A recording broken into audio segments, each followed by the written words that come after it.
Hello, everybody. Welcome to It Was Tuesday with your host, James Chen, aka Jay Chenzo. We're going to do a little bit of a viewer QA today. Crazily enough, not a lot of wild topics. Obviously, the first thing I want to mention is that EVO Japan is coming up right around the corner here. So that's going to be taking place this weekend. So that's going to be a great time. Obviously, time differences are going to make it a little bit harder to watch. So in the daytime, if you want to watch something, watch the Level Up Expo, which I will be at. Or you can watch Texas Showdown, where there's going to be a lot of cool retro games to check out as well. A lot of events coming up this weekend. Again, that's Level Up Expo, EVO Japan, as well as Texas Showdown. So a lot happening this weekend. If you want to watch some fighting games, you got plenty of fighting games to watch. No excuses of not being able to find something. You're gonna be basically going to be able to watch fighting games 24/7 for like 3 days straight. And of course, EVO Japan gonna have a lot of crazy things. We can expect some announcements. People are gonna be testing out City of the Wolves. There's gonna be a lot of crazy stuff coming out of that event. Maybe we'll finally see our first Akuma footage. Maybe it'll be really cool because it's like perfect timing to actually finally give us our Akuma footage, because he's got to be the next battle pass, right? So, but yeah, there's going to be a lot of crazy things there. And, you know, if you miss this topic over here, I really, really hope either Nemo or Mena RD kill everybody with Blanca. I hope they both get top 8 so people can realize just how broken this dumb character is. Anyways, let's get to some viewer Q&A over here.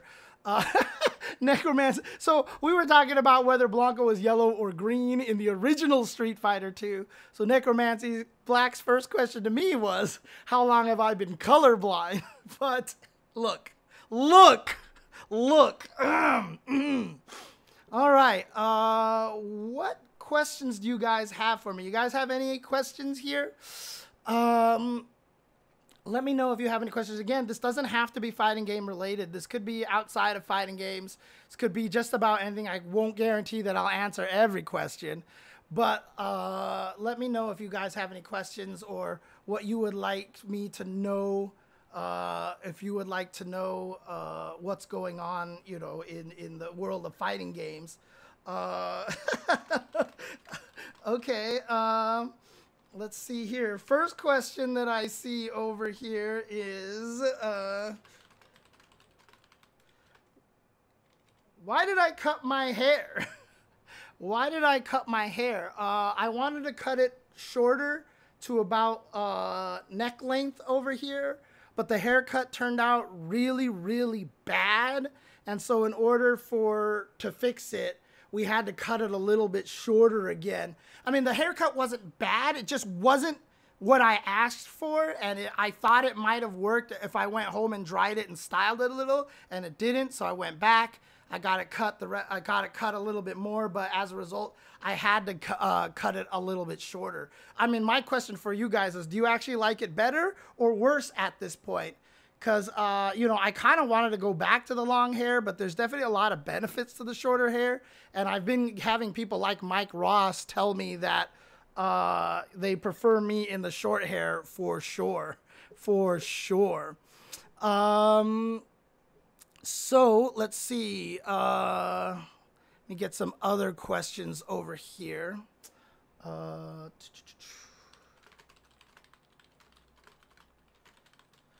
Do I think Akuma will be top tier?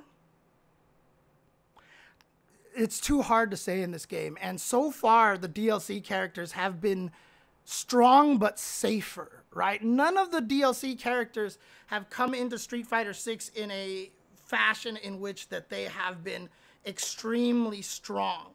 The only reason why Akuma might come out strong right now is because, one, there's a potential that he might have the same amount of health as a lot of other characters, because there is no one with less than 10,000 health.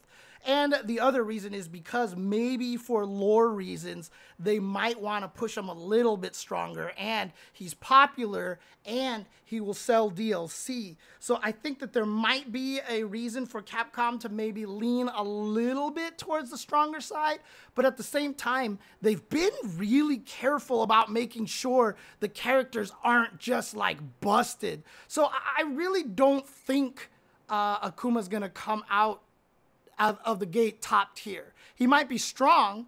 Will he be stronger than Luke? I mean, I don't think he's going to end up stronger than Luke, right? Maybe he'll be just under Luke or something, but, you know, just as an archetype, he's got all the makings for it. But it also depends on how much they change him, right? Because some of these characters have been altered fairly drastically from their previous versions. Ed, for example, doesn't play anything like the original Ed. So you never know. Maybe Akuma comes with no demon flip or something like that. But also, please make sure you type in the chat @JChenzor to make sure I see your question. That'll be a little bit easier for me to spot them. Another question, will I restream Evo Japan? Unfortunately, no, I am not going to restream Evo Japan because I will be in Vegas for the Level Up Expo. So I'll be doing that event over there. So unfortunately, no restreams for Evo Japan for me.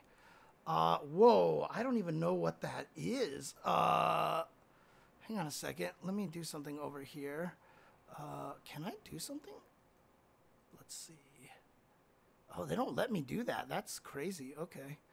All right. I have been asked by Lurkerspine, have I played Balatro? I don't know what Balatro is. I don't know what Balatro is, so I can't tell you.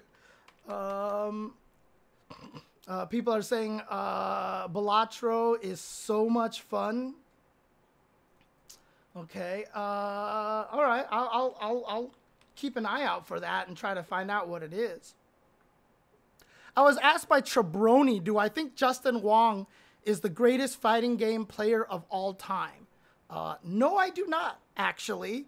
He's clearly in the top 3, 4, or 5. Like, he's up there. But no matter what, I think mine has to go to Tokido. Like, I just think Tokido is the greatest fighting game player of all time, honestly. I think Tokido is just... he's been too good, too solid at too many things, and, you know, he has won Evo in Street Fighter, you know, like 15 years apart. Like, that's just unprecedented, in my opinion, honestly. I think that's just, it's too wild. So, yeah, and people here are saying that Justin himself says that Tokido is the greatest fighting game player of all time. Whoops. Hang on a second. Let's see here. There we go. So, name 3 people you have the most fun to play video games with, and 1 person you really want to beat in a fighting game. Thank you. God. I mean, it's tough right now for fighting games because I would just like to beat anybody, because every time I play casually with anybody, I just get my ass kicked all day. So probably not. I don't know if I could name someone that I really want to beat. I mean, look, of course I would be like, hey, I would really like to beat Mena RD, because if I did, then people would be like, oh my god, James, you're good at fighting games. Because right now all people know about me is that I'm shit at fighting games. And it's really depressing because I used to be good at fighting games, but I'm not anymore. And I do often wonder if it has to do with the fact that, you know, the age thing kind of messes me up a little bit, because I swear to God, there are sometimes my brain just stops functioning in the middle of fighting games. And that's something that I've never really experienced before. In fighting games. I don't remember getting this confused a lot of the times. And what I mean by confused is mixing up what it is that I'm trying to do. Like, I want to do this, and then when it comes to that moment, I'm like, shit, what the hell am I... Oh my God, like, what was I trying to do? Like, I get caught in training mode sometimes where I will try something and I'm like, oh, I want to test this. And then I reset it and I can't remember what I want to test anymore. There's a lot of time, like, I feel like I'm flubbing and making weird execution errors and stuff like that a lot more, and just a lot more confusion things. I feel like I have a harder time breaking my habits.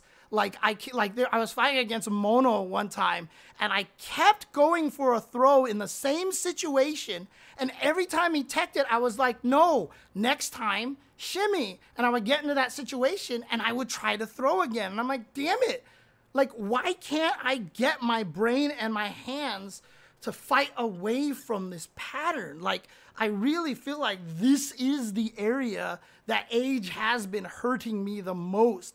Is I haven't been able to, like, a lot of times I'll go into matches and I forget all the things I tell myself to do, and I keep falling into the same habits over and over again. I keep pressing jabs, and these times I teaching myself to stagger my jabs to stop people from pressing buttons, and I fail to do that. I keep doing everything by muscle memory. It's really, really hard for me to break through that. I'm 48 years old, Chulix Fightcade. I'm 48, and so at this point, I mean, your mind really does. I mean, when they say you can't teach an old dog new tricks, a lot of it really just comes from that. You know, you have a hard time trying to get your brain to properly focus sometimes. It's really hard. It is really, really, really hard. Can I do something graphic related? Okay, hang on a second. Georgi Art has just said, let's see here. What do you say? Can I do something graphic related for you to use in your media endeavors for free? If you have an idea, just slide in my DM. We could talk it out. All right, sure. I'll see.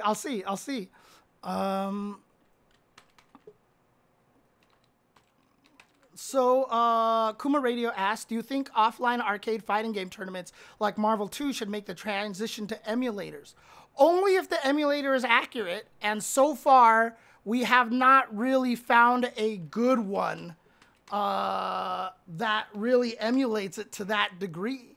Even the Dreamcast is probably the best one. So Dreamcast emulators, we could probably run an MVC2 tournament on Dreamcast, honestly. We could probably do that. Mister, eventually, probably we could do, for sure. Who wins FGC Karaoke tournament, asks Mike Lee. I mean, I like karaoke. I'm not a great singer. I'm a competent singer, so I wouldn't win that. I've heard people like Sumi sing. I've heard people like Coquette sing. Jadelyn is an incredible singer as well. But the thing is, you're gonna find some there are some crazy singers out there in the FGC. Nuki. Nuki. I mean, Nuki's really good, trust me. But like, if we're actually doing like legit like American Idol stuff, like there are some singers in our scene that are actually kind of ridiculous. So, in terms of like, oh my God, he can do that.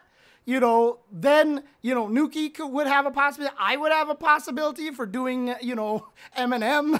like that's the one that I'm always blowing people's mind. Like there was one time I did Eminem and Ricky Ortiz saw me and she was like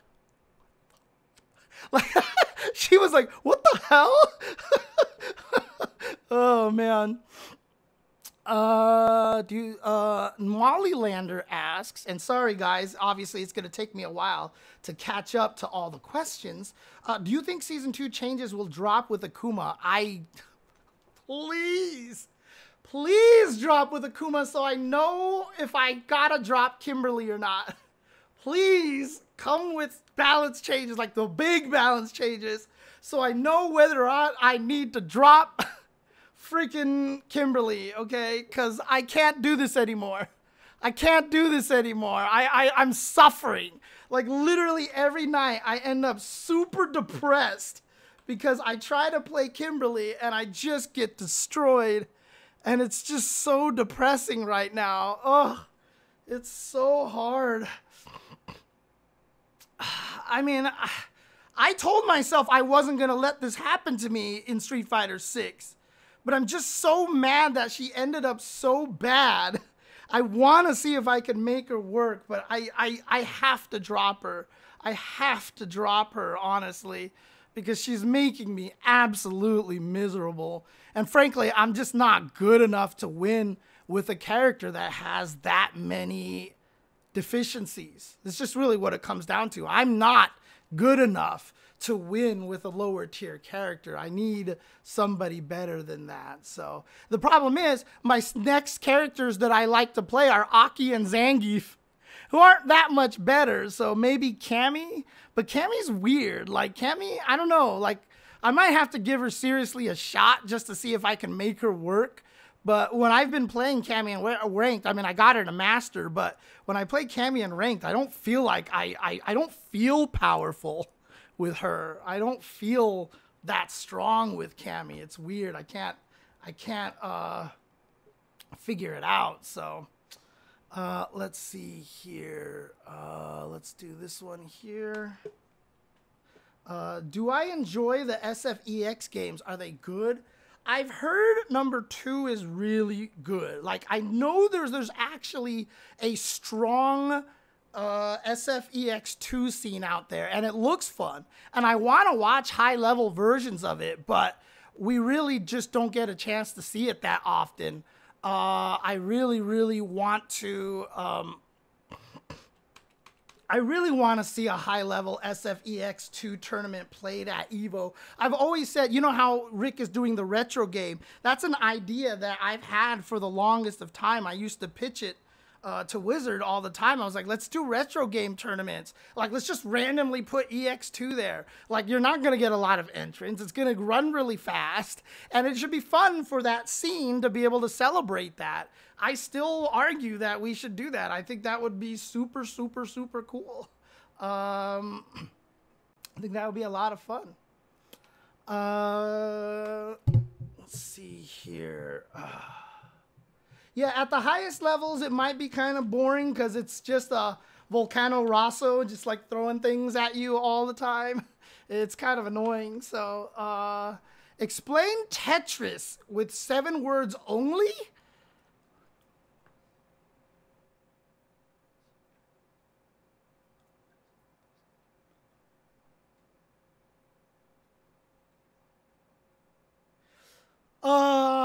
I'll kind of cheat a little bit and I'll split the word up, but I would say an obsessive compulsive disorder person's wet dream.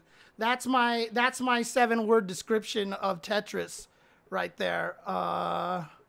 Or the greatest game of all time, period. That's a great one from Gundam Chihuahua Kai.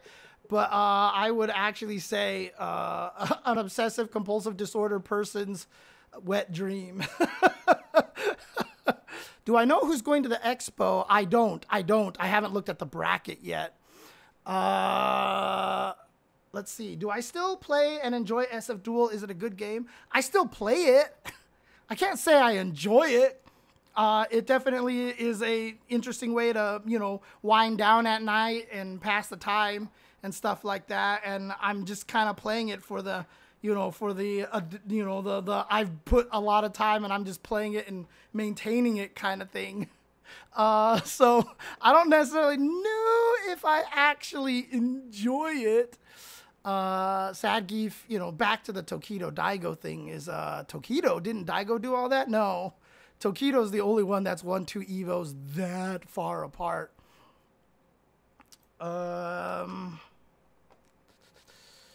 Let's see. Do you think the first prize of SF6 Esports World Cup will be more than $1 million? I don't know. I'm sure they'd love to do that, to try to be more than Capcom Cup.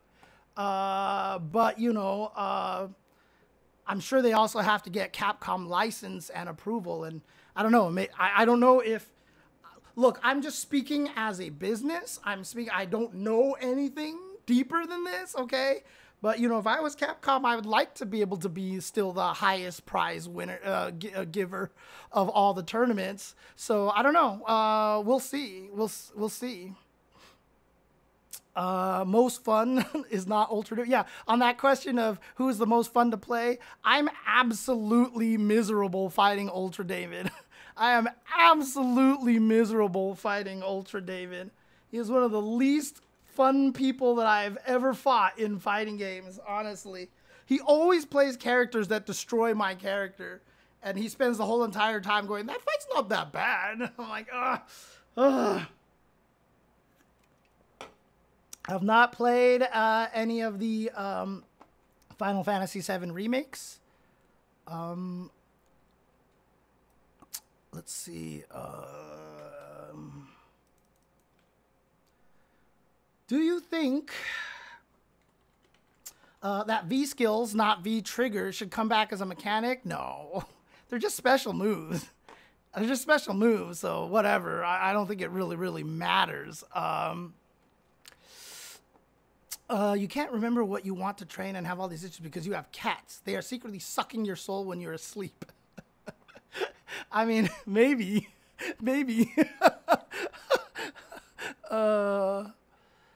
What's my favorite comfort food that I can eat every day?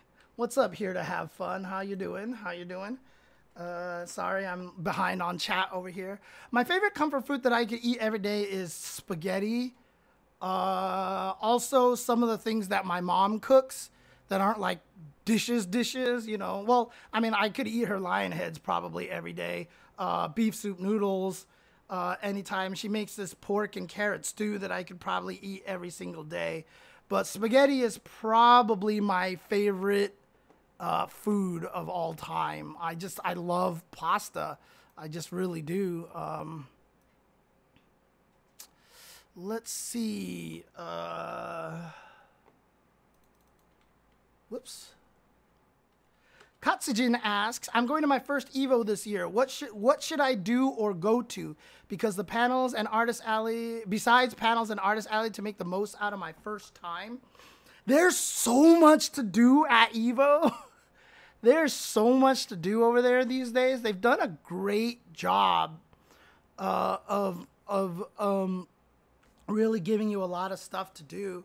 But then, honestly, there's so much to do as well, just in Vegas in general. So if you want to go see some shows and stuff like that, you know, the Cirque du Soleil shows are really amazing. I would recommend Ka, especially if you like Chinese opera. It's very Chinese opera infused. But yeah, Cirque du Soleil shows are really cool and stuff. You know, there's so many different things you can do. Go there. One of these years, I'm gonna go there. I gotta go watch like the Shin Lim show or something like that. I think he actually has a show out there. Let's see. Would you be, I'm completely, there it is. There's that question. Here we go.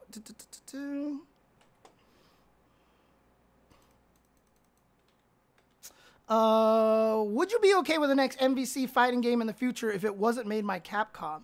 Well, it would be weird because then it couldn't be Marvel versus Capcom, but I know what you mean. If it was like Marvel versus Sega or Marvel versus Nintendo, I mean, it would be a completely different game. So you wouldn't even be able to count it in the same genre, to be honest with you. If they did try to replicate the MVC stuff, then I think it would just be weird. And I don't know. I feel like it's not right. I feel like it's not right, honestly. I wouldn't have a problem with it, but it would just be weird. Just be weird.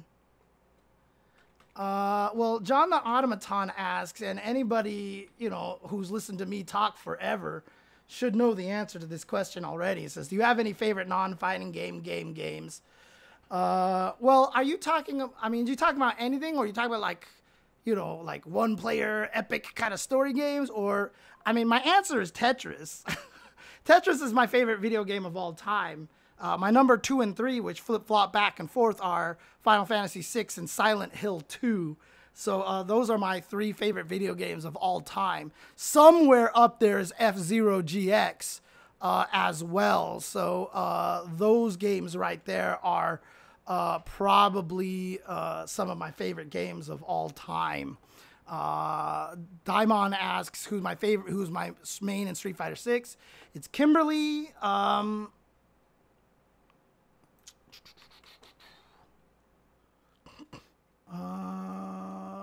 Let's see here. What games do you think will fill the slot for Evo Throwback tournaments now that Marvel 3 and Third Strike have been done? I mean, I think Killer Instinct was a good one. I'm surprised it wasn't Killer Instinct this year, having it have that re-release and being the 10-year anniversary and stuff like that.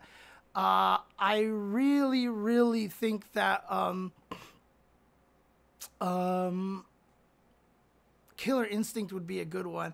But like I said, what we're doing right now, yeah, Super Turbo would be another obviously good one. But I feel like a lot of people are doing very,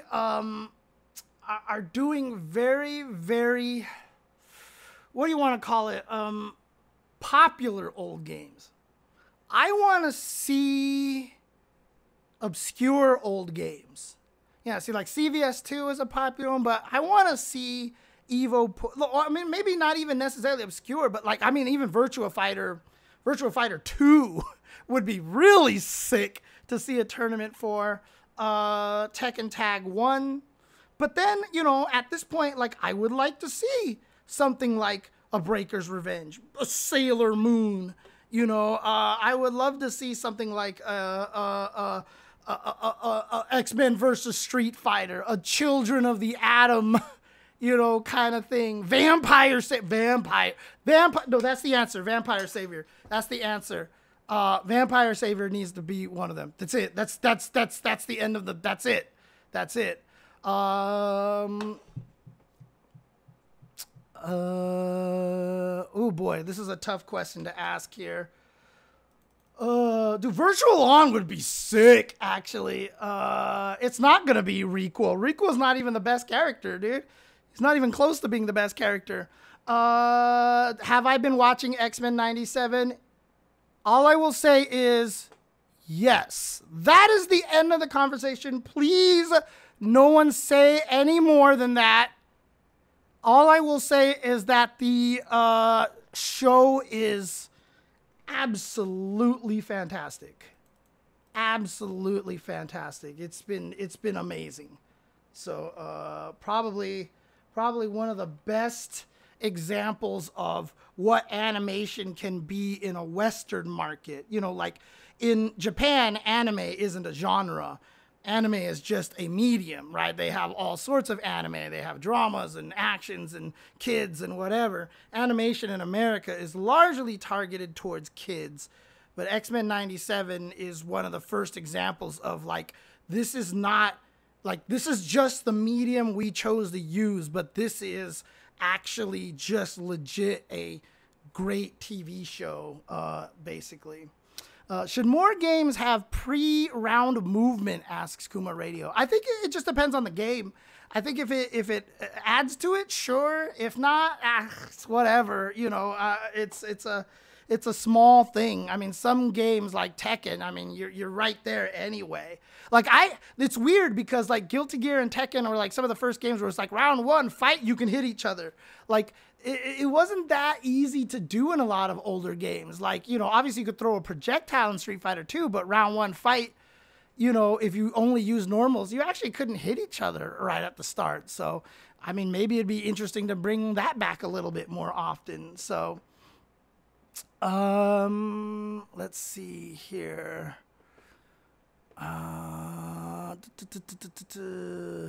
Yes, actually, Necromancy Black, there was a Domination 101 article where he talked about why projectiles are really, really great. Oh, what's up, C4? Sorry I took so long to see your question. Hope you're doing well out there. Always glad to see you chilling in here a little bit. Let's see here. Tinfoil Moment. mostly for keep-away purposes. Ever since ChrisG and MorriDoom, devs have actively not made a certain archetype like that, as people hated watching, not including myself. It wasn't just MorriDoom, although I think MorriDoom probably has a good, is a little bit at fault for that.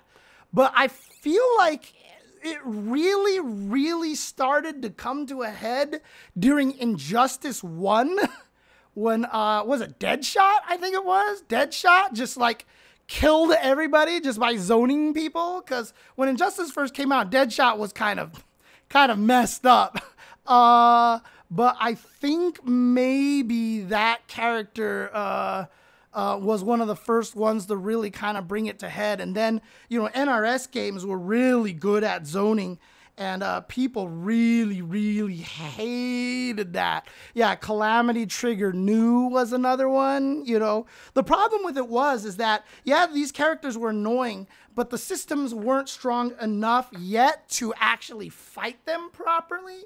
And it's the same reason why people hate proximity normals in modern Street Fighters, because Street Fighter IV did it badly. The problem is everybody remembers when it's been done badly, and then everybody hates it, and now all of a sudden we can't have nice things anymore, right? It's really annoying. Because I still think we still need proximity normals, in my opinion. Oh, God. Like, if Kim actually had a real standing heavy kick, instead of them just reserving it for her point-blank close-up plus-on-block move, I would have liked to have had a move that actually hit kind of far. Goodness gracious. Ugh.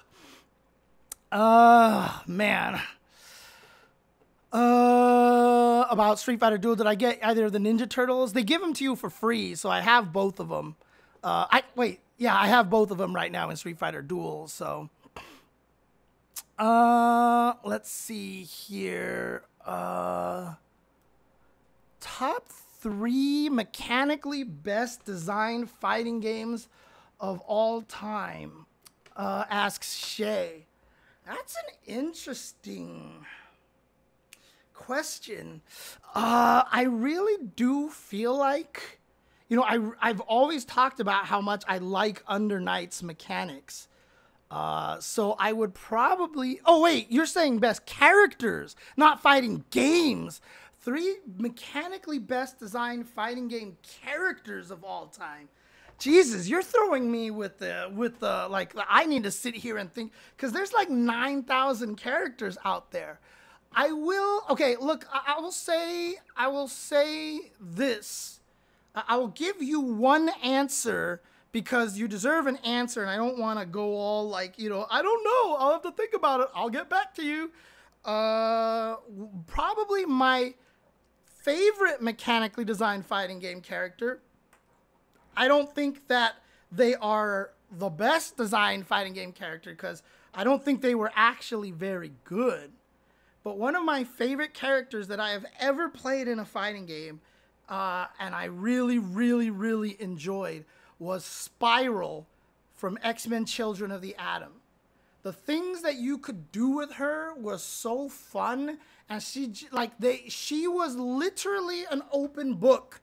They were like, we don't know, you can do this, go! And dude, like, the stuff that they gave her was absolutely insane. She had a move where she switched places. Like, she forced you guys to switch places. Switch! And she had a super that sped her up, that increased her strength. She had, like, 17 different ways to throw out her knives. And, dude, there was just so many cool things. I mean, she had a command grab that caught people above her, which was a weird one. But she was just such a creative character. And I really, really thought she was so fun. And they've never made a character like that again. I don't feel like that they've ever made a character like that again. Gundam Jehudi Kaidu asked one to clear up on a previous question. Just spaghetti, no sauce? No, of course, with tomato sauce. For me, if I had a choice, I like it with sliced sausage in there. That's like my favorite. But just plain spaghetti and marinara sauce is amazing. Like, there's a place in Vegas called Scarpetta's that has the best marinara pasta ever. Just spaghetti and marinara. It's like so good. And like, I'll take that. I'll just take that. Favorite boss of all time.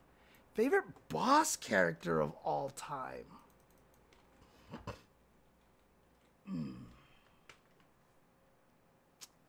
Favorite boss character of all time.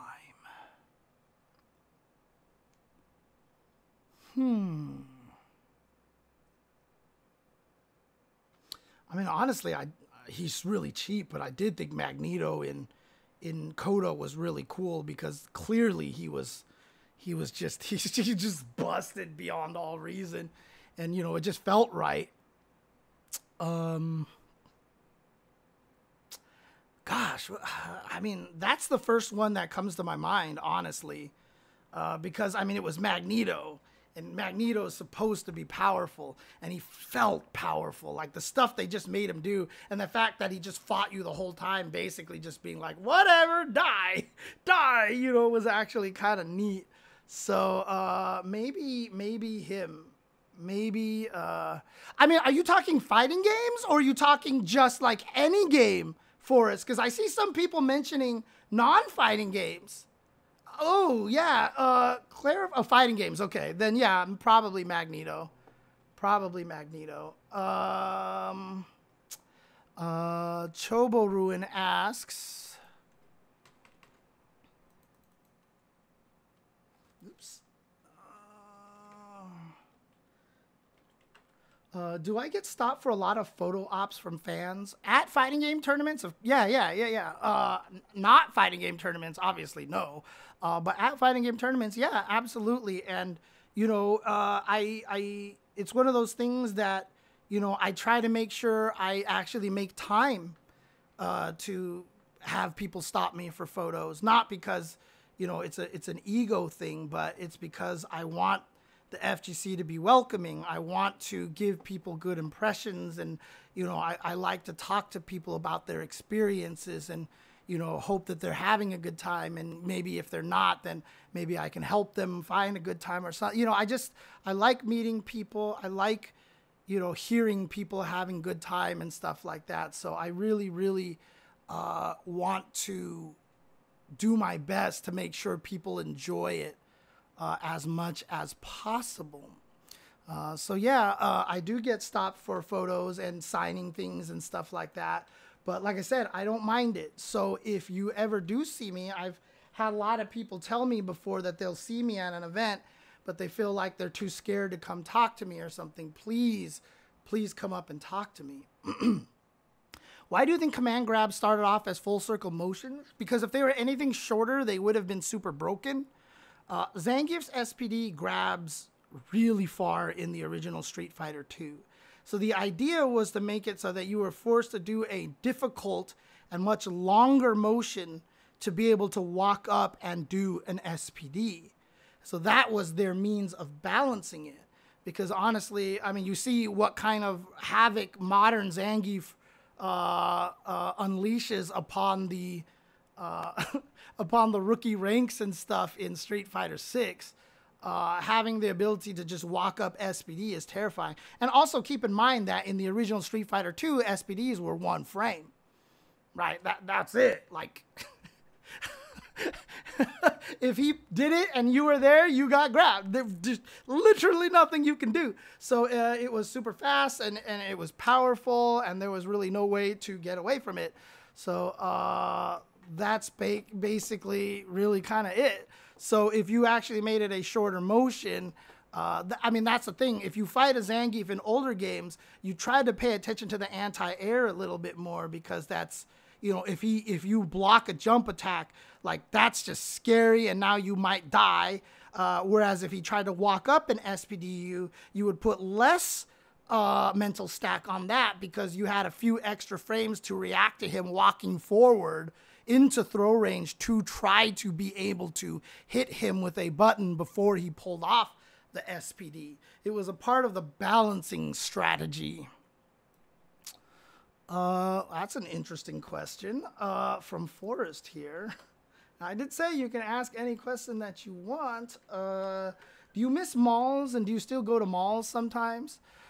There just aren't that many malls to go to anymore, but I do miss them. I like malls. I mean, that's how I became a video game fan, is because as a tiny kid, I would go across the street from my parents' restaurant to the mini mall across the street in Redlands, and that's how I gained my video game addiction, honestly. But, you know, even hanging out with my best friends at, like, the Inland Center Mall and stuff, a lot of memories of that. I used to love going to that little Nintendo Center, go to the Aladdin's Castle, the KB Toys, you know, all sorts of stuff. And, you know, you just spend a whole day out there, and it was a lot of fun.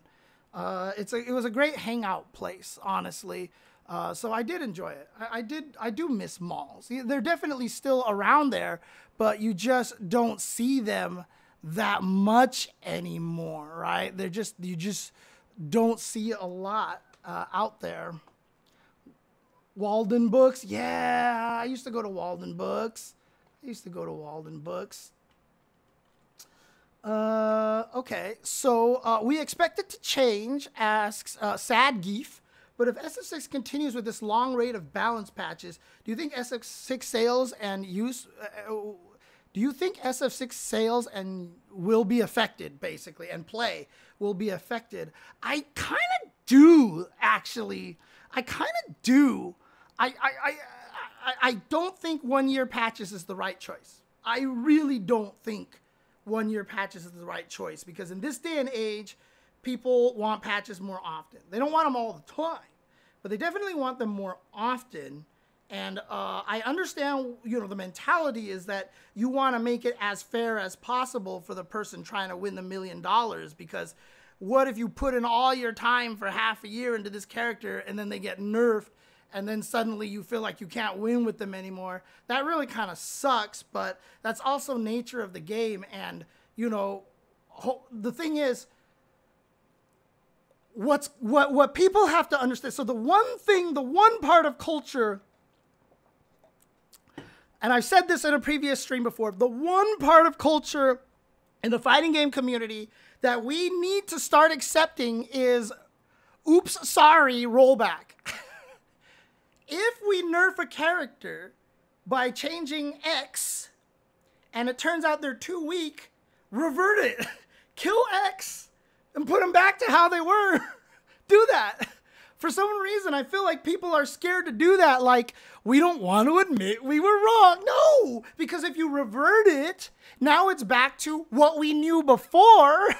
So we go from, you know, if it's something that we wanted to be permanent and you're like, okay, oh, this isn't working very out well, and then you remove it, now it's back to how it originally was. We have experience against it. It's a known quantity. We know how it works in that situation. We need to be okay with actually removing changes. Like, just like, nope, sorry, our bad.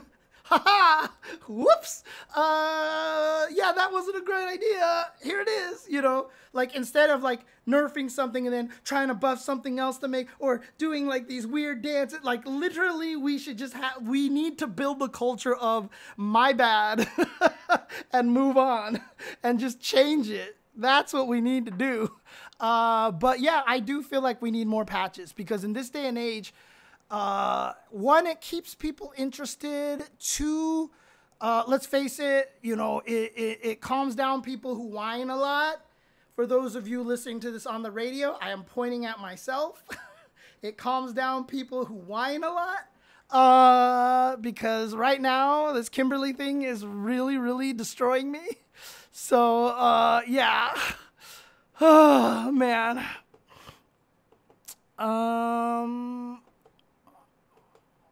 Where do we have this? Oh, actually, oh, no, I'm still far down here. Okay.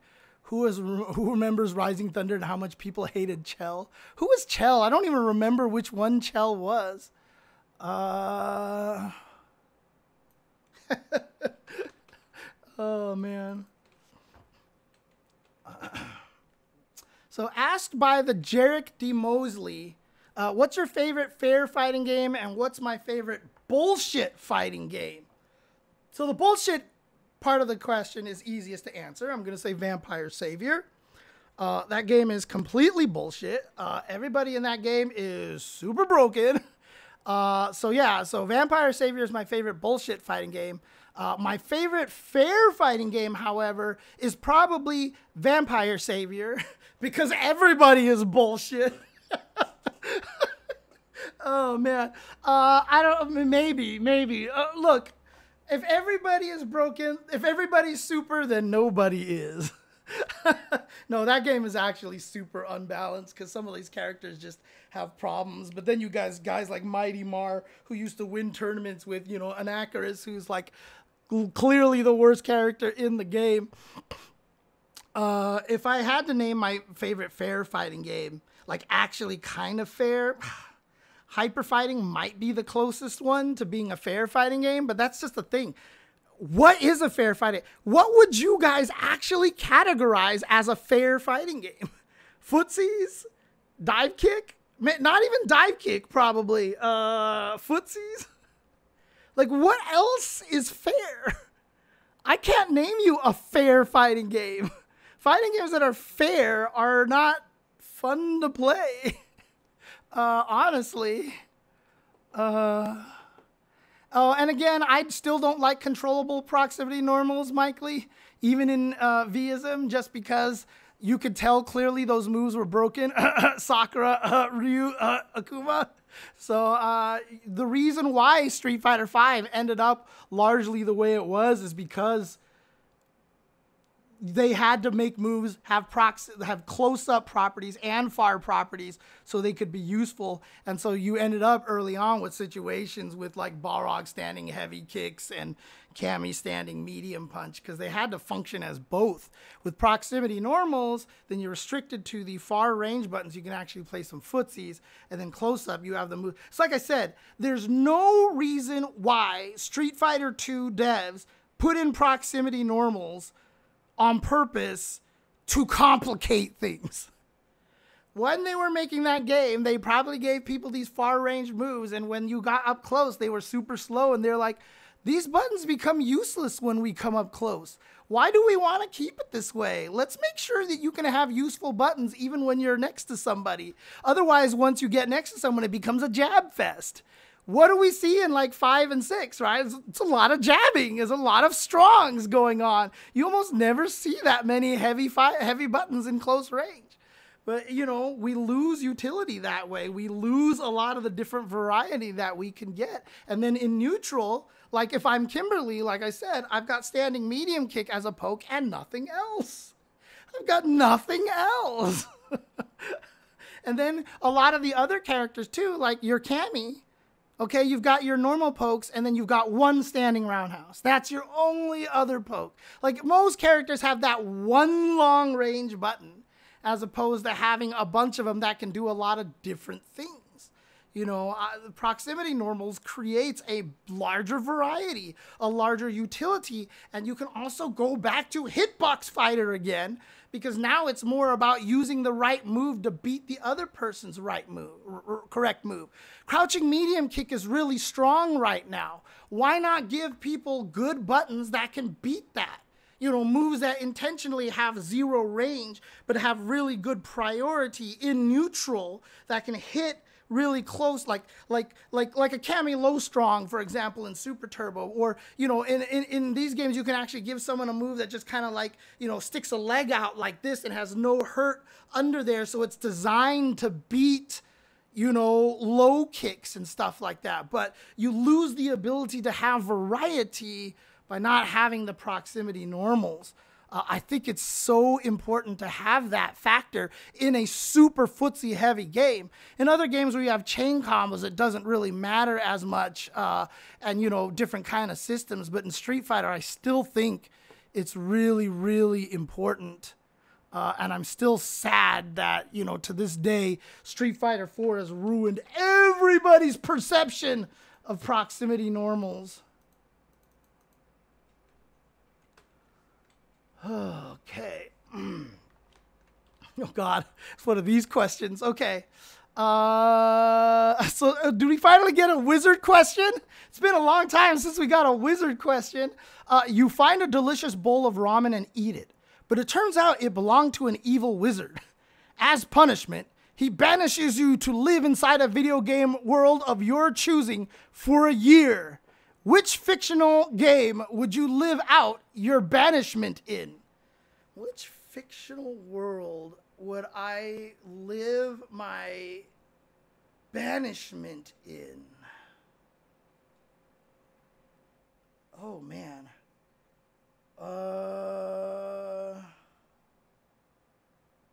It sounds like a good wizard, actually. Yeah.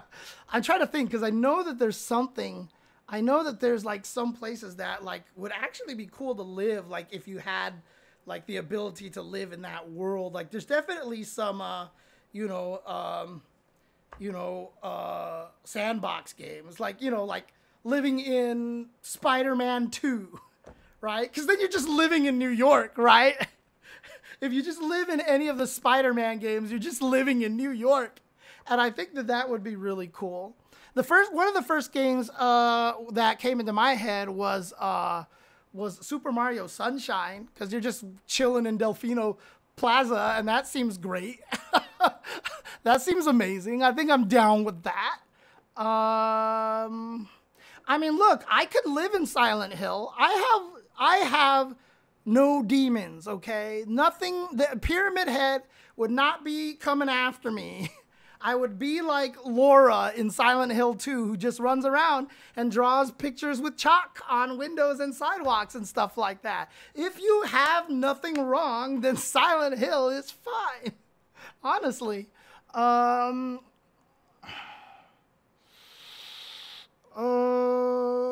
Yeah, famous last words, right? I go there and all of a sudden, dun dun dun. Oh my God. It's probably because I drink almond milk. That's just really what it comes down to. I knew it. I knew it was the almond milk. It was the almond milk.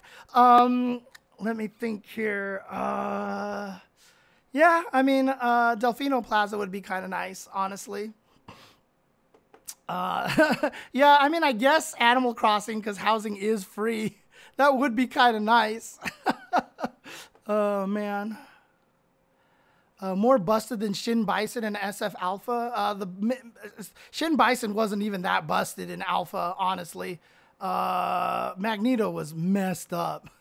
Messed up.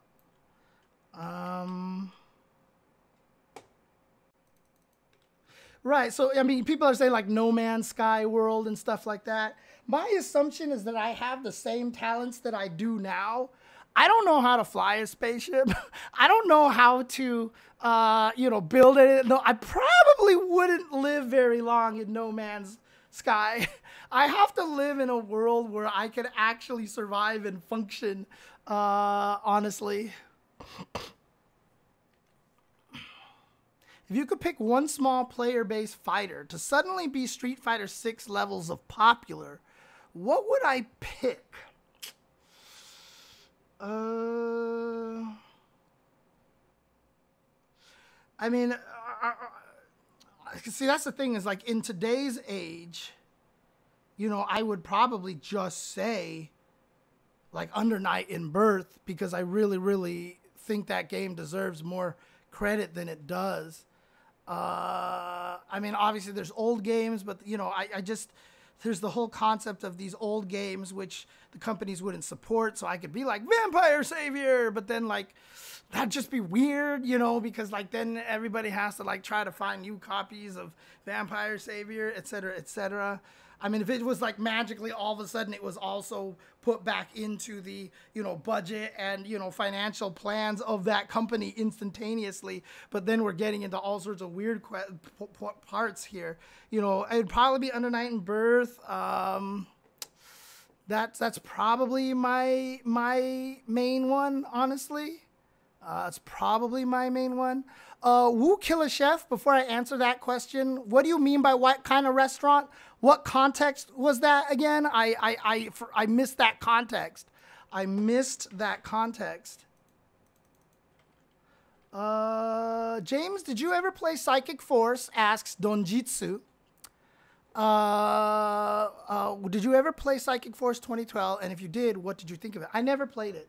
I know of it. My friends played it at their college. It was at UC Riverside for a while. But I like the idea of it. It's just a top-down view of like a virtual on kind of game, and kind of like Senka no Ronde, modern shmup kind of fighting games. And I'm kind of sad that those aren't more popular than they are. I don't know how balanced these games are, but I think it would be cool if somehow those kind of caught a little more popularity. I think that would be super neat, honestly. Please talk to Capcom about Sagat in Season 2. Oh, man. Let's see here. You're saying everyone's broken, but Zabel is hella broken. Sasquatch QB, Zabel. Yeah, that's the crazy one. Those are the crazy ones right there. What is my favorite drink? Oh, that is an unfortunate question because I have an unfortunate answer. What is my favorite drink? There you go.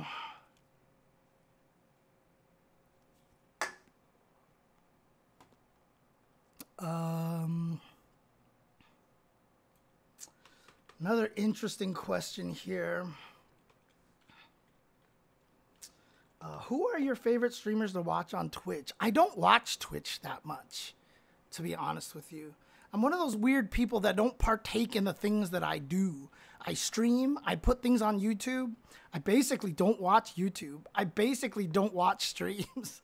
It's very weird. It's very, very weird how my brain functions.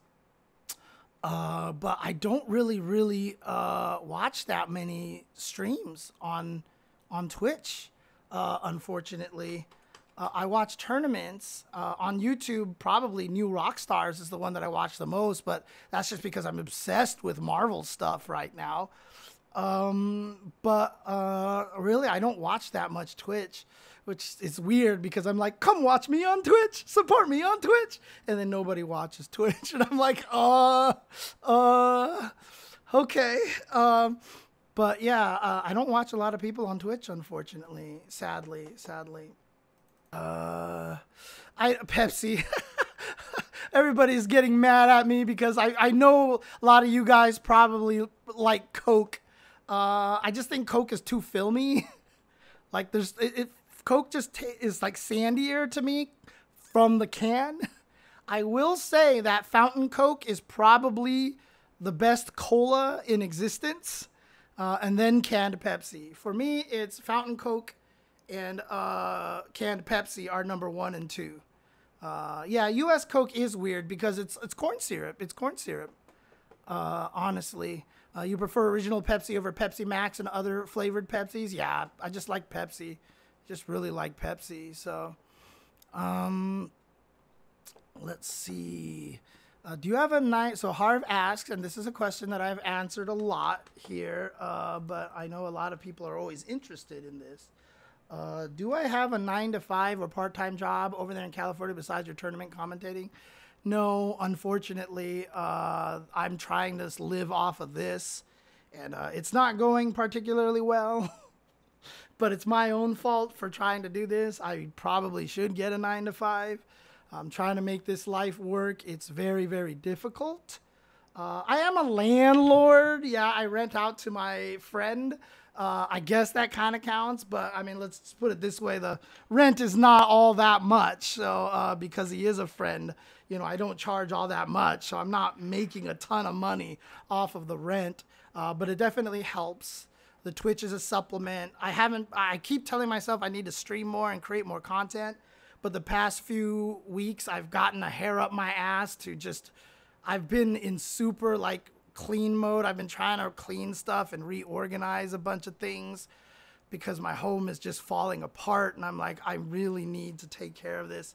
So I'm really trying to clean, and hopefully I get back into it, but streaming is just really hard for me because every time I feel like streaming, it's just like the introvert in me just gets in the way all the time.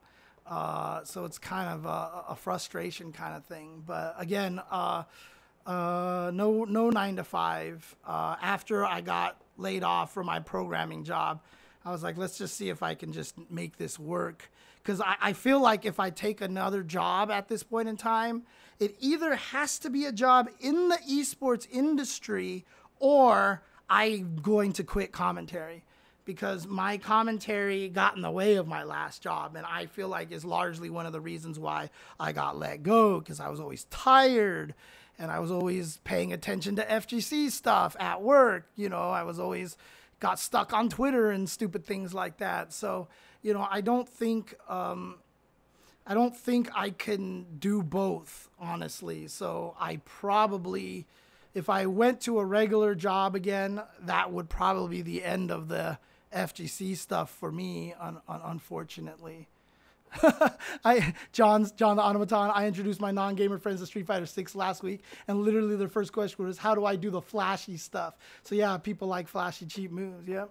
And Peter says, you're so right about the esports aspect making it difficult, because if there's $1 million tourney for these old games, everyone would flock to the most degen strats. Yeah, I talked about this a few weeks, how, you know, the $1 million changes everything, right? Because honestly, for all these games that we love, like Super Turbo, like Third Strike and everything, you put $1 million on the line, everybody's going to be really mad. Because we're just going to see, and hey, forever and ever. And people, I mean, like, people are going to be like, what are you talking about? Third Strike is so balanced. Super Turbo is so balanced. You put $1 million on the line, these games won't be balanced, man. These games are not going to be balanced anymore. Let me tell you, it's going to be Ganagin, it's going to be Chun-Li, it's going to be Dhalsim and Vega going off walls all day. You put $1 million in front of people's faces, things are going to be very, very different. So I don't... esports is making it tricky. It's very tricky. And one of the things that we have to understand is how much that changes the environment. A lot of people, then again, are always like, then I don't care about esports. Let's go grassroots again. And again, as somebody who's been playing fighting games for over 30 years, fuck that, because grassroots sucks.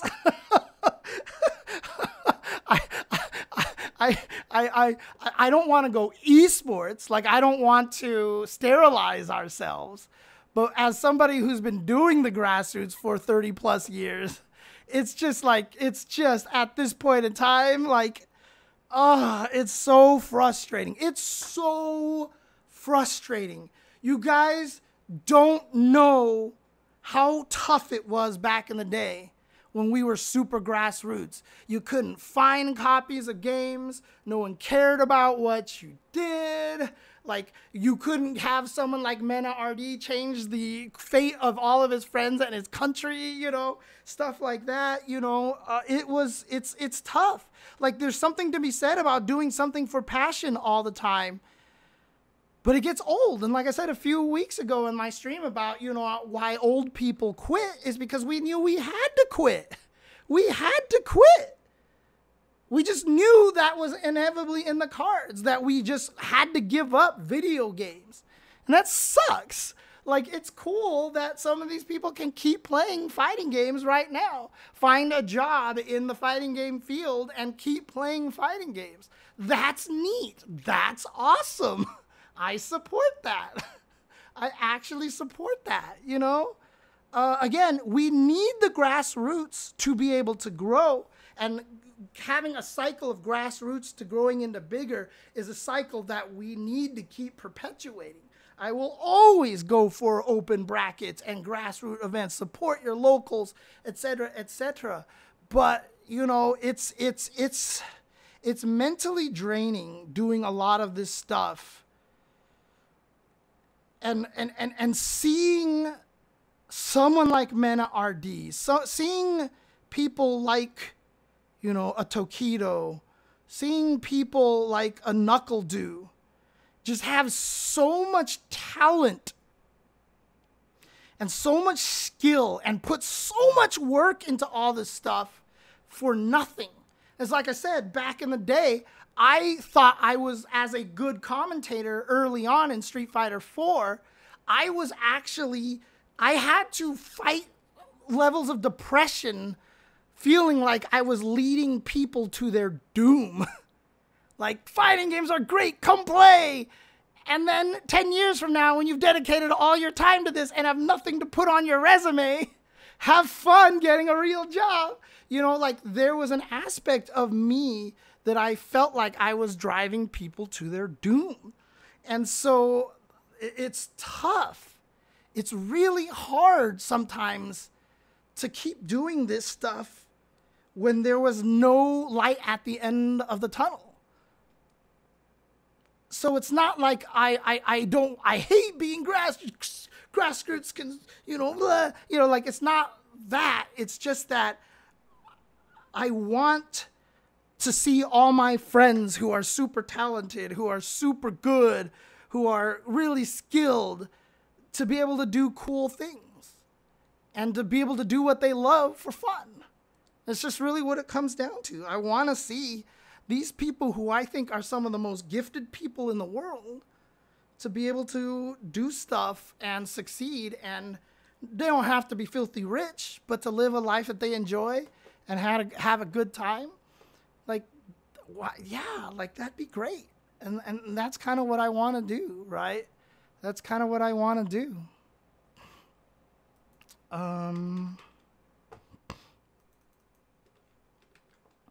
As a modern user who just recently stopped using the auto combos for damage, do you think all Street Fighter 6 characters should have a level 1, level 2, level 3 auto combo for modern controls? What do you mean by that? I mean, obviously some character, I don't know enough about modern controls to understand the question. Obviously some characters have install supers, so it's kind of weird. But is it just that, like, everybody has one auto combo that, or some characters have an auto combo that lead to a level 1, and then one that leads to a level 2, and then one leads to a level 3? Nega Tempest, I don't know if you're still in the chat, because I don't know the answer. I don't exactly know what the question is. Again, I mean, it would make sense if light auto combo led to a level 1 and medium auto combo led to a level 2 and level 3 auto combo led to a level 3. Like, I feel like that would be the right way to do it. And some people in the chat are even like, they don't. So I don't know, because I don't know what the, I honestly don't know much about modern controls to be able to answer that properly. Oh boy.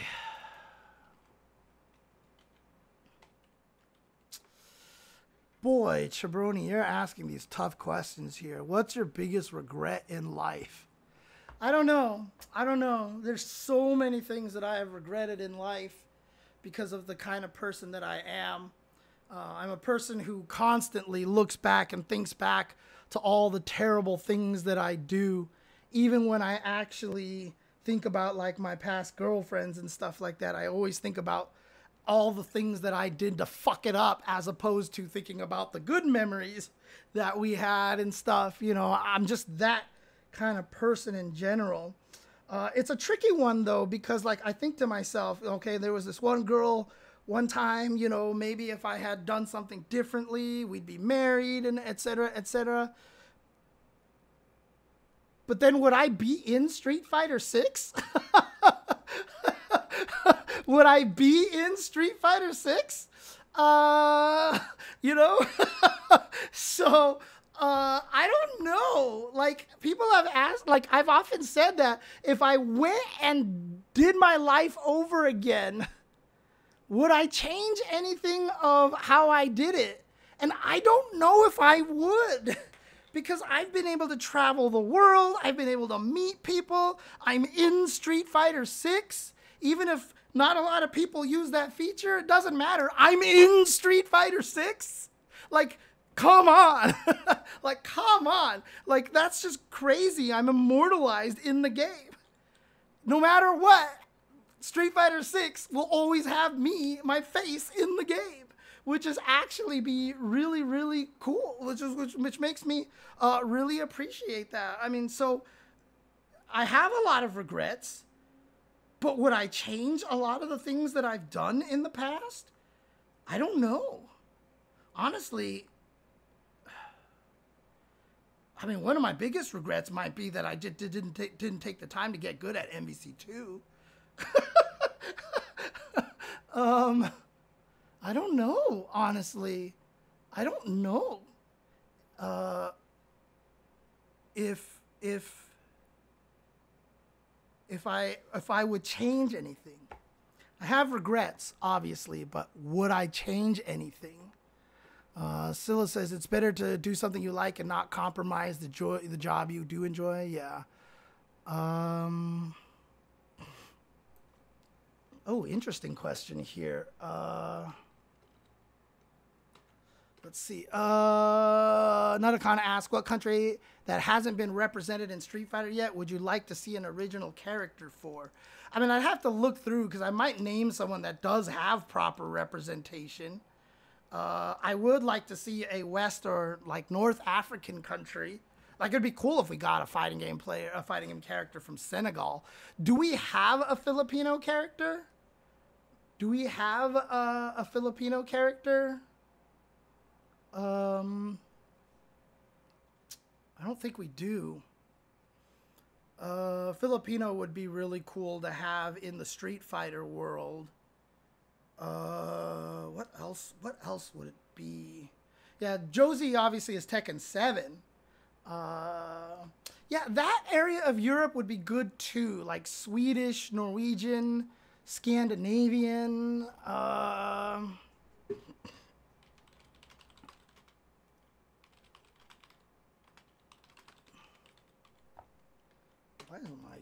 Let's see. Do we have a country map anywhere out there? Let's see. So here's a big country map here that has a lot of the characters, but obviously not all of them. Let's see here. I mean, actually having Chile would be a cool one, because Chile definitely needs more representation, honestly. Oh, we don't have an Australian. I think Australia would be a good one. We have no Australian characters at all. But yeah, West Africa, Central Africa, like North Africa over here. You know, having more like Indian representations, like a Pakistani character. Australia, we need more South American representation for sure.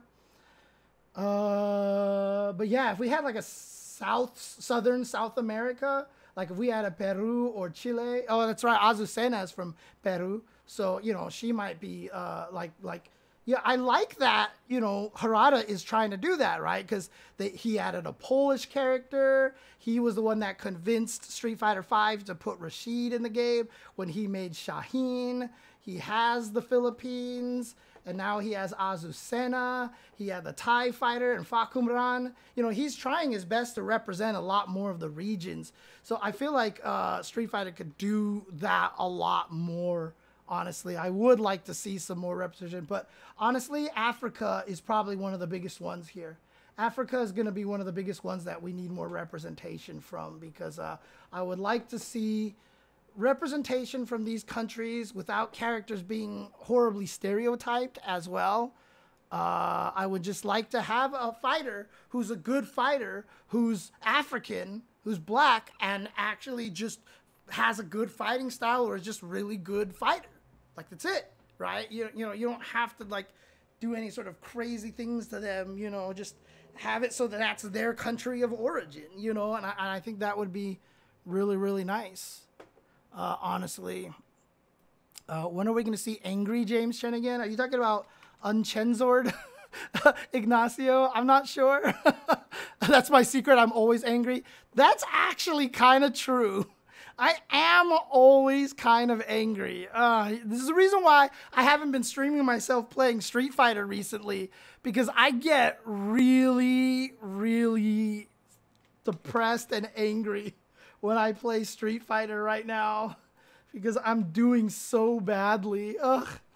Nutacon asks, a Sad Geef asks, what is our responsibility as players in terms of giving Capcom feedback? And is it even possible? Do they even listen? That's the real problem is, do we have an actual means to give them feedback? I mean, Twitter is a good place, but, you know, having topics gain some momentum definitely helps. But, you know, getting people with higher audiences to say something is also very, very strong, too. They obviously listen more than they used to, but I feel like in the past couple of years, they don't listen as much as they did a little bit before, but I hope I'm wrong on that. You know, I hope we do see patches more often. I hope we do see more communications about like when our costumes are coming out, et cetera, et cetera. You know, I'm hoping we get more information like that sooner. I miss those little videos that Nakayama and Matsumoto-san used to do for the new characters in the last season of Street Fighter V. You know, I'd like to see that kind of stuff again. How's the mental health situation going, asks Forrest. The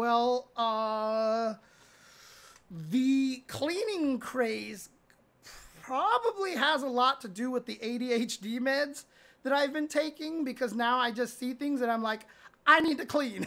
And I've been cleaning, and I think the ADHD meds are helping a lot on that factor, so that's a good sign. However, the depression thing, I mean, honestly, the thing that gets me the most depressed right now is Street Fighter 6. Honestly, because I've just been getting my ass kicked in that game. And like I said, when I play Tekken, it doesn't feel bad because I know I'm not good at that game. So whatever, it's all good. But Street Fighter, I just have this crazy expectations on myself that I should be good at Street Fighter. Because I used to be good at Street Fighters, but it's just not, it just hasn't been, working. And I don't know how much of that is the character and how much of that is just me, right? It's frustrating. You know, I used to be a good player, but I was never great. I was never someone who could like win the big tournaments, but I was always a gatekeeper. It was always, you didn't want to run into me. I was clearly one of those people that you never wanted to run into in a fighting game tournament, because on any given day, I could beat like most people, but I could also lose the most piece to almost everyone. So, you know, if I was making it far, you didn't want to run into me because it was annoying. But I was never good enough to like win tournaments. But I'm not even at that level anymore. Like, I can't even take a game off of some of these people anymore. Like, I played Jammers and Mono a bunch at Red Bull, and I won 0 games against them. Like, I just couldn't win. It's really, really frustrating. It's tough. It's really, really tough these days, and it's hard for me to handle that, honestly. Will fighting games? Okay, I'm gonna call it right here. No more questions. So no new questions. I'm just gonna finish through whatever we have over here. Zoning is cool. Ask, will fighting games ever get to a level where people will seek out instructors, tutors regularly, like when learning an instrument? Yes. I mean, people already do. We already have people doing that, just not at a large scale. Will we get to a point where it's a little bit larger scale? Maybe. I really don't think fighting games are ever going to get to the point where they're like really mainstream, like super popular. And again, that's not what I want. It's not what I expect. Let's just put it that way. I just want to get to a point where it is respectful enough, or it is a respectable hobby enough that we can make it a job, an industry, that people who enjoy it can find work in it. You know, that's kind of the goal out there. And, you know, if we do that, that means we would have enough roles for teachers, because there's a lot of people out there who are better at teaching even than playing. And so I feel like we could help a lot of those people as well. So, you know, I do think we can get to a point where people will seek out instructors and tutors. Like I said, people are right now, but a little more commonly, I hope so. Because like I said, there's a lot of great teachers out there, a lot of great people who are really good at analyzing and picking apart what it is that you do. So I think that would be very, very important. Forrest, did you settle that sewage situation? Still going.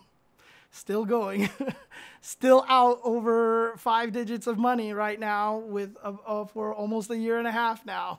So still waiting, still waiting. I don't like this question, but I mean, I like the, it's not, I know you don't mean anything bad by this, King Koa.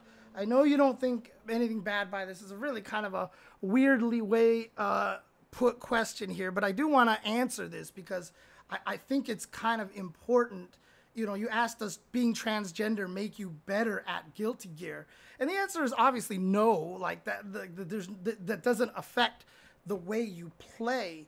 Again, it is like one of those stereotypes. It's kind of very like you're funneling people and categorizing and stereotyping it. It's not the greatest question because it sounds it can be determined to be a little derogatory here. Okay, so again, I don't think that was your intention. This just might be subconscious, accidental, transphobia, because this is a fairly transphobic question here.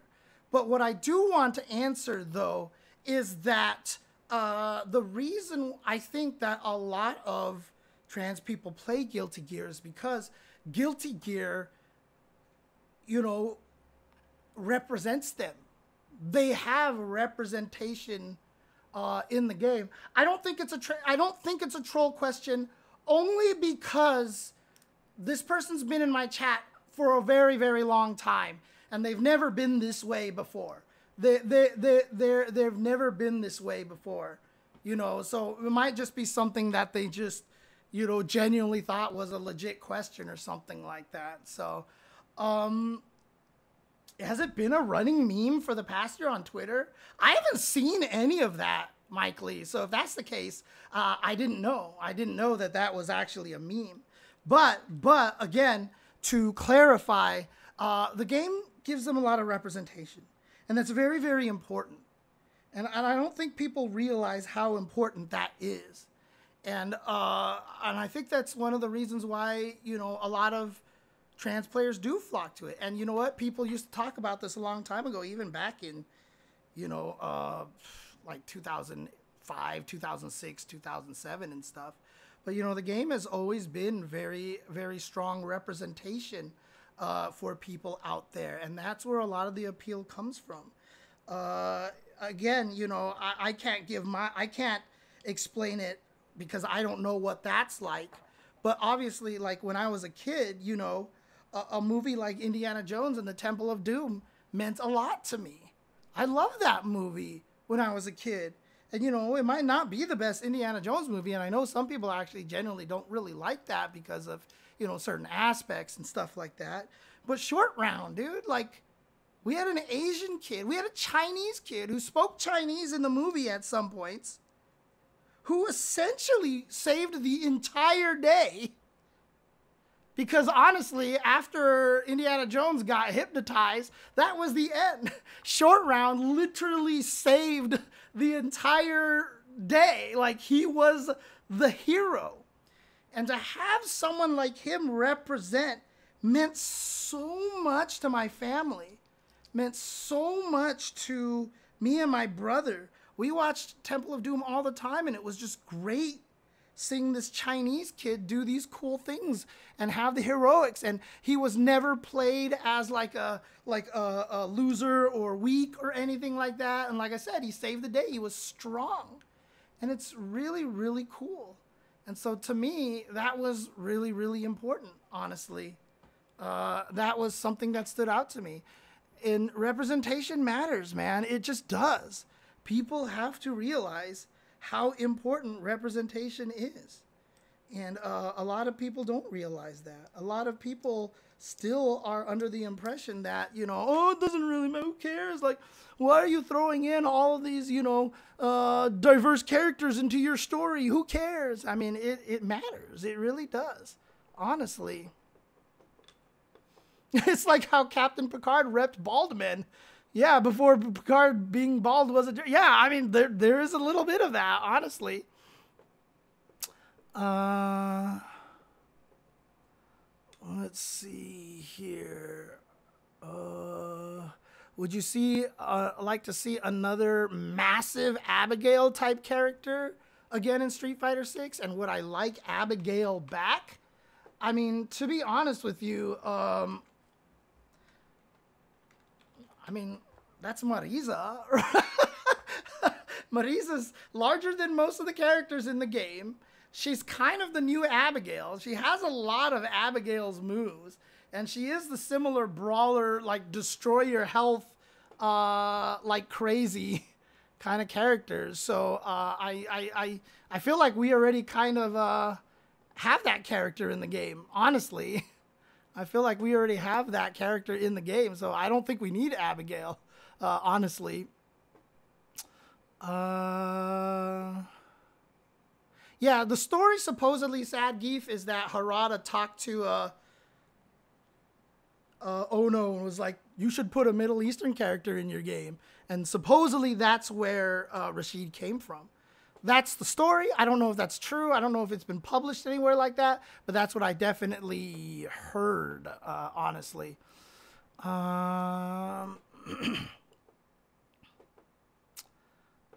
Yeah, so El Zilcho, honestly, Kimberly, like when you play Kimberly, getting to master with her is like, is really easy. Once you get into master, that Kimberly starts to go crazy. Don't be scared to take ADHD meds. Zoning is cool. The hardest part is that it's hard to find ADHD meds right now because there's a shortage in this country for ADHD meds. But ADHD meds are not addicting. They are not habit forming. I mean, I take anti-depression pills, and yeah, if I stop taking those, I get like it is not fun. But ADHD meds, they do not get you that way. Don't be scared to take them. If you can, try to get evaluated for it. You need two processes. You need a therapist to actually evaluate you, and then you need somebody else to prescribe it to you. But if you can at least get tested to find out if you have ADHD, I would do that because it's so important to get through that, honestly. You really, really need... ADHD is not fun. It's not fun. And don't worry, Sad Geef, I'm going to answer the one last question that you put in here. So, but almost everybody who's gone on ADHD meds, who has ADHD, are like, I don't know how I ever lived without this. Life-changing, life-changing. So, okay, so... referring to Street Fighter 6, you said that guessing isn't a bad thing. Rather, the risk-reward is the issue. Why do you think it's appropriate to drink heavily before stream? What the hell does that mean? Or is that that was just a joke question? Okay, I think that was just a joke. That's a troll question. Okay. All right, I should have read the question before I went in there. No, it's not good to drink heavily before streaming. Stop it. Stop it. Okay. So I think that's it for me over here. I have not seen Beef. I did not actually see Beef. I actually did see The Brother's Son, which I thought was okay. I thought it was all right. But I did not see Beef. So my wife was on antidepressants but hated feeling like a zombie. Yeah, you have to find the right antidepressants, Psychodamo. The antidepressants that I'm on, I don't feel like make me feel like a zombie. Or maybe they're what really accentuated my ADHD in the first place. Who knows? Because I don't think I had this kind of executive dysfunction as much when I was a little kid. It definitely feels like more an adult thing. Maybe it was the antidepressants that did it. I don't know. I'm not sure. So Beef is great. See it. Okay. All right, I'll put it on the list of things that I want to see. I'm currently trying to get through season 3 of Warrior right now. So now that it's moved to Netflix, a little bit easier for me to catch. Yeah, I mean, again, the antidepressants don't make me happy. Clearly, I still get salty and angry all the time. But, you know, it's definitely better than it was before. I don't watch anime, Nutacon. I just don't watch anime. Olaf has tried to get me to watch like 16 animes. And like, I just don't, Like, I tried watching one of them, and I just stopped watching because I just stopped caring. It was really weird. So I don't know. I don't know. I don't know at this point, you know. I know there's good anime out there, but I just haven't had a chance to actually try to look for one. So, I mean, I just haven't had one that has quite hooked me recently. So, God, I feel like there was an anime that I watched recently, but I can't think of it. I mean, the only ones that I've watched, you know, recently are like some of the bigger ones. Like, obviously, I sat down to watch Death Note a few years ago. Then, you know, right before it came out, the live action one came out on Netflix. I watched Cowboy Bebop, and Cowboy Bebop was transcendent for me. Like, I became like instantly like one of the biggest Cowboy Bebop fans. Like, I wanted to write a whole dissertation on Cowboy Bebop because of how good I thought it was, honestly. Death Note, Death Note is tough for me because I know I feel like a lot of people, because it gets to the near portion of the story, and I'm just like, I don't like this anymore. So I actually prefer the live action movies ending to Death Note a lot more than the actual animations ending. And I know a lot of people actually agree with me that they like the ending to the movie more than they actually like the ending to the anime. So you need to spread the word to the top player to be nice to newcomers and not humiliate them on their stream. Yeah, I mean, I've definitely talked about that. I definitely talk about that kind of thing a lot. Unfortunately, it's just not something that, you know, a lot of times, and this is the thing too, because, you know, it's a tough situation, because one of the reasons why I can think the way that I do is because I've been there and I've done that. And, you know, you hate being like, you'll understand when you're older, sonny, you know, like that kind of thing. But there is an element to that. You know, the thing that affects people the most a lot of times is mortality. You know, a lot of the times it takes tragedy to scare you into doing something. You know, I've always used to say that you have to go through a tragedy to really change your personality. You have to go through some sort of trauma to really change your personality. A lot of these top players who are very young, you know, you can tell them until you're blue in the face, like, you can't do this, man. Like, you can't be this way. And you're just going to look like to them as another one of these old people, or like, you don't know what you're talking about. And like, it just won't take. So it's a tough situation. So, you know, a lot of times when I talk about guys like Punk, people are always like, you know, you're too easy on him. You know, you give him too much leeway and stuff. And, you know, a lot of that comes from the fact that, like I said, he's young. He's just young. Let's see here. Oh, did I miss something over here? I might have missed something here. You said, how do you think we turn the top Western players' attitude towards newcomers, not good players?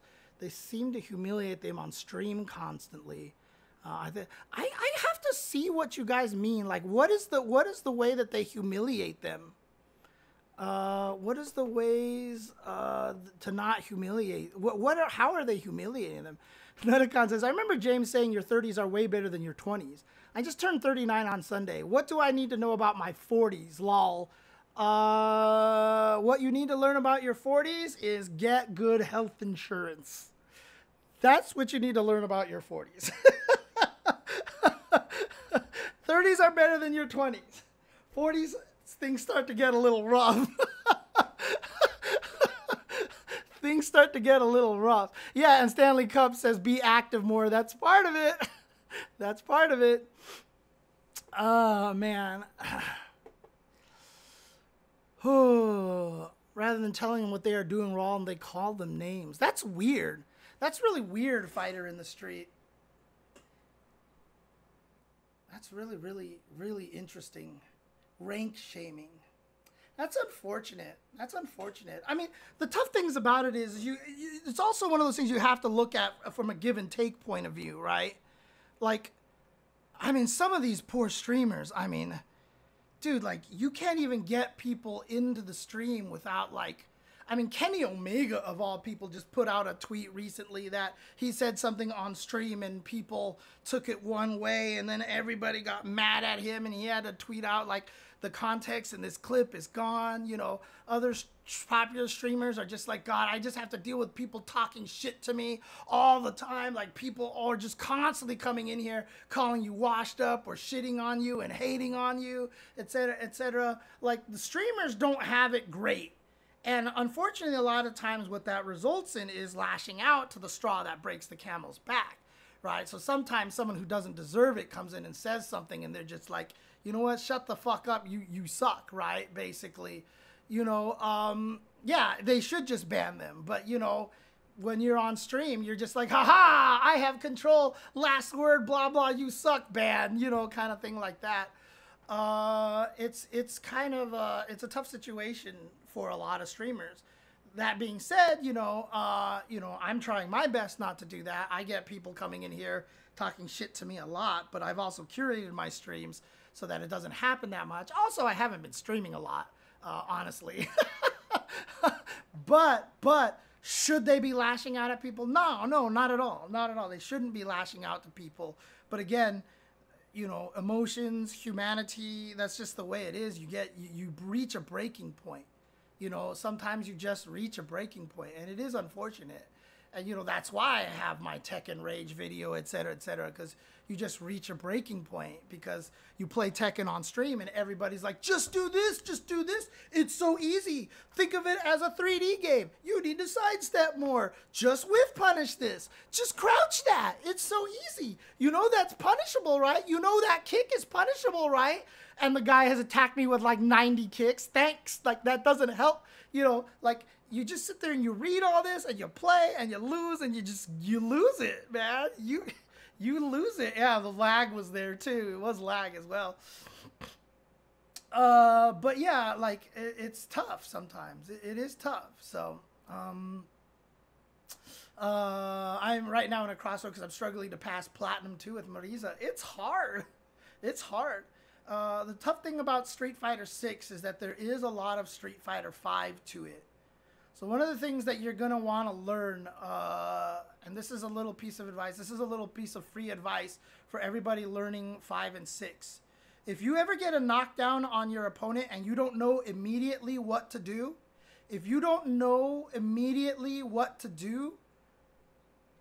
find out what to do. If you knock down your opponent and you don't know immediately what to do, make sure you find out what to do. Because in Street Fighter 5 and Street Fighter 6, it's very easy to repeat thanks to input buffer. Frame kills are important, and meaties beat all sorts of things. Every time I play Kimberly and I play online and I reach a point where I'm like, I don't know what to do in this situation on this knockdown, I go into the lab and find something to do. That's it. Yeah, absolutely. Congrats for being 6 weeks sober, Stanley Cup Gramps. That's great. That's great. But that is one of the things that you have to learn. Like just recently, I was playing Kimberly, and I did the whole like standing fierce, heavy vagabond into drive rush, jab strong fierce, down heavy kick, and then drive rush, and then light vagabond. And I was like, what am I plus in this situation? What's my mix up? And I didn't know what to do. And I was like, I have just lost my opportunity for a mix-up here.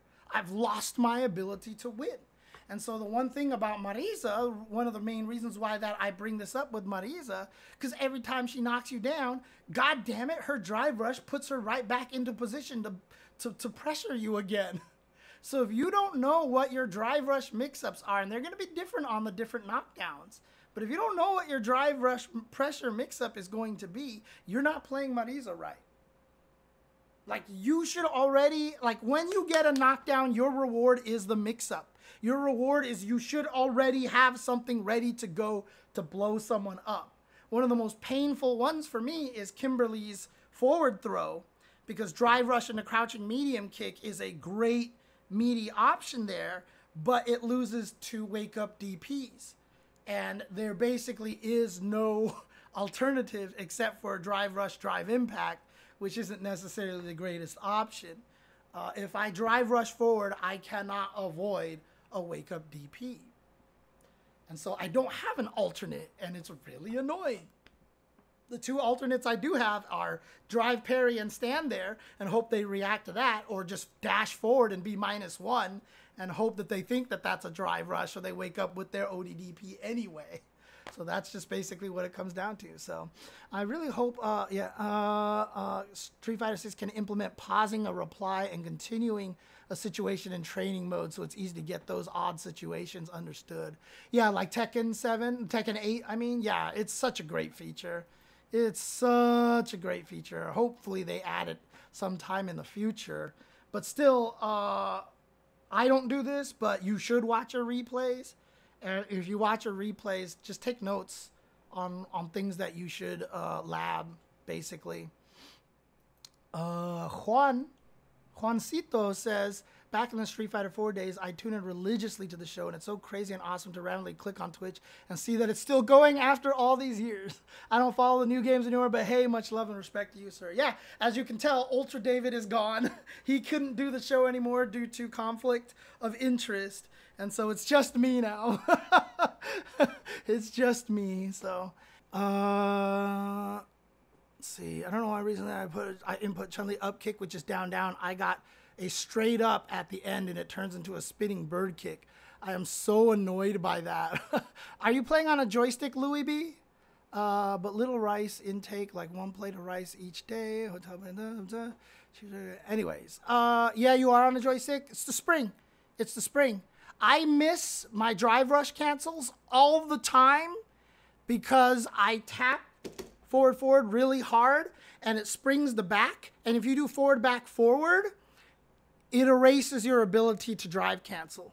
So I actually miss a lot of drive cancels because I hit the joystick too hard. And I don't want to get used to pressing the 2 medium buttons, because every time I do that, I get drive impacts, I get Zangief lariats, I get everything mixed up, and it messes me up. I don't know why. I don't know why it messes me up. So, all right. In any case, thank you guys for tuning in. This session went surprisingly deep, but for very important reasons, and I definitely don't mind it doing that, honestly. So, but yeah, again, this weekend is going to be EVO Japan. Let's expect a lot of great announcements there. I know there's going to be a lot of City of the Wolves footage coming out of there. Maybe we'll see something about a VF6. I mean, we can always hope. Definitely 2XKO is going to have a presence there. Maybe we'll see something about Akuma finally. Texas Showdown is this weekend as well. Also, Level Up Expo in Vegas is going to be this weekend. I will be at Level Up Expo. So I will be commentating their fighting game tournament for that weekend. So you guys can tune in and find me there. Just look for me on Twitter. I will post up the stream link and stuff when we're about to go live and stuff like that. So it's in Vegas. It's in Vegas. Level Up Expo is in Vegas. Level Up. That's right. I forgot you work in Vegas, and I haven't seen your video yet that you put up, Gramps. I need to grab that. I forgot about it now. Now all of a sudden I just remembered. And yeah, Level Up Expo is at, coincidentally enough, the Las Vegas Convention Center. So there you go, Stanley Cup Gramps. There you go.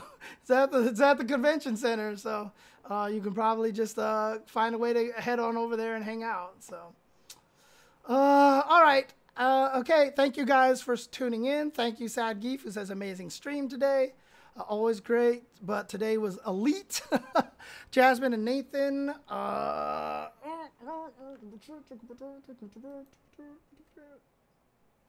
Nathan's right here.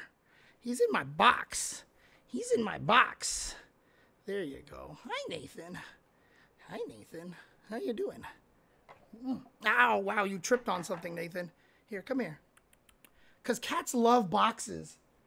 Cats love boxes. The only reason why I put a cardboard box here is to get my cats to actually sleep on the table. Because cats love to sleep in cardboard boxes. Talk to any cat owner and they will tell you that that is their preferred method of sleeping, is just a cardboard box. So I have a tube TV over there for NES Tetris. That was the idea for it, but I haven't used it in a long time. In any case, look, I gotta go. I gotta edit. I gotta do stuff. So thank you guys for tuning in. Thank you guys for watching. Really, really, really appreciate you guys.